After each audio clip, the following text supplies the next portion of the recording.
8ই August সরকারের আসার পর থেকে ডক্টর ইউনূস সরকার যেসব কথা বলে আসছে বাস্তবে তার প্রতিফলন নেই। মানুষের জীবন কঠিন হচ্ছে, নিরাপত্তাহীনতায় ব্যবসা বাণিজ্যের অচলাবস্থা, কিন্তু সরকার ব্যস্ত কথামালা নিয়ে। সরকার নিজের সিদ্ধান্তে অটল থাকতে পারছে না। সরকার পতনের পর ক্ষমতা গ্রহণের দিন থেকে ডক্টর ইউনূস নিজে যেসব কথা বলেছেন, যেসব অঙ্গীকার করেছেন, সেগুলোর অনেকগুলোই যে স্রেফ কথার কথা তা দিনকে দিন স্পষ্ট হয়ে উঠেছে। প্রধান উপদেষ্টা হিসেবে শপথ নিতে বাংলাদেশে আসার পর 8ই আগস্ট ঢাকায় বিমানবন্দরে ডক্টর ইউনূস সাংবাদিকদেরকে বলেন, আপনারা যদি আমার উপর বিশ্বাস ও ভরসা রাখেন তাহলে নিশ্চিত থাকেন দেশের কোনো জায়গায় কারো উপর হামলা হবে না। এটা আমাদের প্রথম দায়িত্ব। এখন যে সরকার হবে সে সরকার মানুষকে রক্ষা করবে।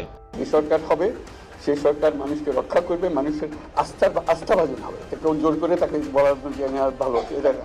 কিন্তু দেশে এখন হামলা, পিটুনি বা পিটিয়ে হত্যা যেসব ঘটনা ঘটছে তা নজরবিহীন। শিক্ষা প্রতিষ্ঠানগুলোতে প্রধান শিক্ষক বা অধ্যক্ষরাও লাঞ্ছিত হয়েছেন হাজারে হাজার। সরকার চোখই দেয়নি সেদিকে। আমাদের বর্তমান দাবি একটাই, আমরা প্রিন্সিপালের পদত্যাগ। ঢাকা বিশ্ববিদ্যালয়ে তোফাজ্জল হোসেন নামে এক মানসিক প্রতিবন্ধীকে পিটিয়ে হত্যার পর তাও কিছু ব্যবস্থা নেওয়া হয়েছে। তবে জাহাঙ্গীরনগর বিশ্ববিদ্যালয়ে ছাত্রলীগের সাবেক এক নেতাকে পিটিয়ে হত্যার ঘটনায় ভিডিওতে যাদের দেখা গেছে তাদের বদলে গ্রেফতার করা হয়েছে ছাত্রলীগেরই এক নেতাকে। রাজশাহীতে 10 বছর আগে শিবিরের হামলায় পা হারানো এক ছাত্রলীগ নেতাকে পিটিয়ে হত্যার ঘটনায় তার পরিবার যে মামলা করেছে তাতে কারো নাম উল্লেখ করা যায়নি। এই হামলা যে ইসলামী ছাত্র শিবির করেছে সেটি স্পষ্ট, কিন্তু পত্রিকায় এসেছে একটি রাজনৈতিক দলের ছাত্র সংগঠনের কথা। ঢাকার পাশে নারায়ণগঞ্জে আওয়ামী লীগের সাবেক মন্ত্রী গোলাম দস্তগীর গাজীর বিশাল দুটি কারখানা লুটপাট করে আগুনে পুড়িয়ে দেওয়া হয়েছে। সেখানে পুড়ে পড়েছে 200 বা 300 বা 400 মানুষ, কিন্তু সরকারের কোনো ভ্রুক্ষেপ নেই। চট্টগ্রামে গান গাইতে গাইতে পিটিয়ে হত্যা করা হয়েছে তরুণকে। 1 মাসেরও বেশি সময় পর পত্রিকায় প্রতিবেদন প্রকাশের পর কিছুটা তৎপর হয়েছে পুলিশ। এমন উদাহরণ দিতে গেলে পৃষ্ঠার পর পৃষ্ঠা লেখা হয়ে যাবে। আওয়ামী লীগ সরকার পতনের পরপর আগেও হিন্দুদের উপর বেপরোয়া আক্রমণ হয়েছে, এবারও বাদ যায়নি। সরকার শুরু থেকে এটি অস্বীকার করে আসছে।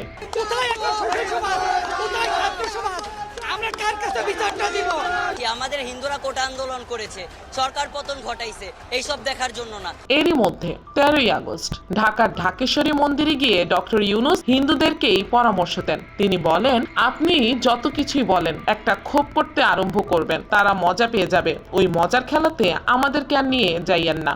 আমরা এসেছি এক মানুষ এক অধিকার, এর মধ্যে কোনো পার্থক্য করা যাবে না। করতে পারলাম কি পারলাম না সেটা পরে বিচার করেন, যদি না পারি আমাদেরকে দোষ দিয়েন। এরপর 19 আগস্ট ডক্টর ইউনূসের সঙ্গে দেখা করে সংখ্যালঘু অধিকার আন্দোলন নামে একটি সংগঠন, তারা সংখ্যালঘু কমিশন গঠনের দাবি জানায়। প্রধান উপদেষ্টার প্রেস উইং থেকে জানানো হয়, দাবির প্রেক্ষিতে ডক্টর ইউনূস তাদের আশ্বস্ত করেন। তবে এরপর 5 সপ্তাহেও সংখ্যালঘু সম্প্রদায়ের উপর আক্রমণ ঠেকাতে সরকার কোনো বিশেষ উদ্যোগ নেয়নি। কথিত সংস্কারে 6টি কমিশন গঠন করা হলেও সংখ্যালঘু কমিশন করেননি ডক্টর ইউনূস। আমাদেরকে বলছে যে তোমরা কোরআন শরীফের সূরা মুখস্থ করবা, 7 দিনের মধ্যে সূরা মুখস্থ করবা। এর মধ্যে রংপুরের একটি স্কুলে হিন্দু মেয়েদেরকে জোর কোরআন শরীফ পড়াতে বাধ্য করার অভিযোগ এসেছে।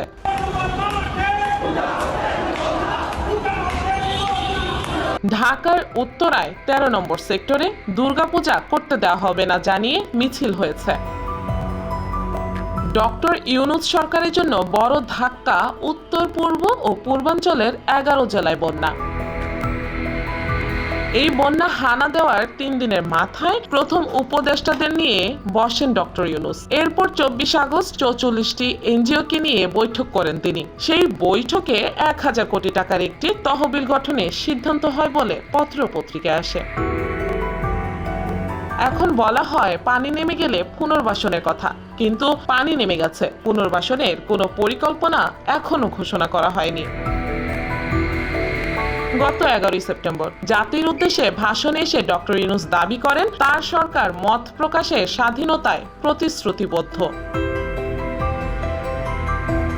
কিন্তু 24 সেপ্টেম্বর তার সরকারের তথ্য ও সম্প্রচার উপদেষ্টা নাহিদ ইসলাম সাফ বুঝিয়ে দেন আওয়ামী লীগের পক্ষে যায় এমন কোনো লেখা সরকার সহ্য করবে না। আমি এর আগেও এটা স্পষ্ট করেছি যে ফ্যাসিবাদের পক্ষে যারাই কাজ করুক না কেন, এই গণহত্যায় যারাই উস্কানি দিয়ে থাকুক না কেন, তাদের বিচার হবে। সরকার পতনের পর পুলিশের যে সদস্যরা বাহিনীতে সংস্কারের কথা বলেছিলেন তারা বর্তমান সরকারের সুরেই কথা বলেছিলেন। সরকারও সংস্কারের অঙ্গীকার করেছিল, কিন্তু পুলিশ বাহিনীকে রাজনৈতিক বলয় মুক্তি ও সংস্কারে আন্দোলনের ডাক দেওয়া রাজারবাগ পুলিশ লাইনের কনস্টেবল সোয়াইবুর রহমান সোয়াইবকে গত 16 সেপ্টেম্বর গ্রেফতার করা হয়।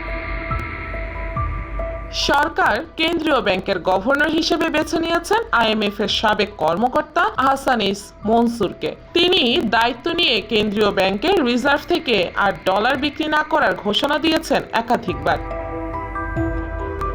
অথচ পত্রিকার প্রতিবেদন বলছে কেন্দ্রীয় ব্যাংক এখনো ডলার বিক্রি করছে। সেটি সরকার পতনের মাস আগস্টে যেমন হয়েছে তেমন চলতি সেপ্টেম্বরেও হয়েছে।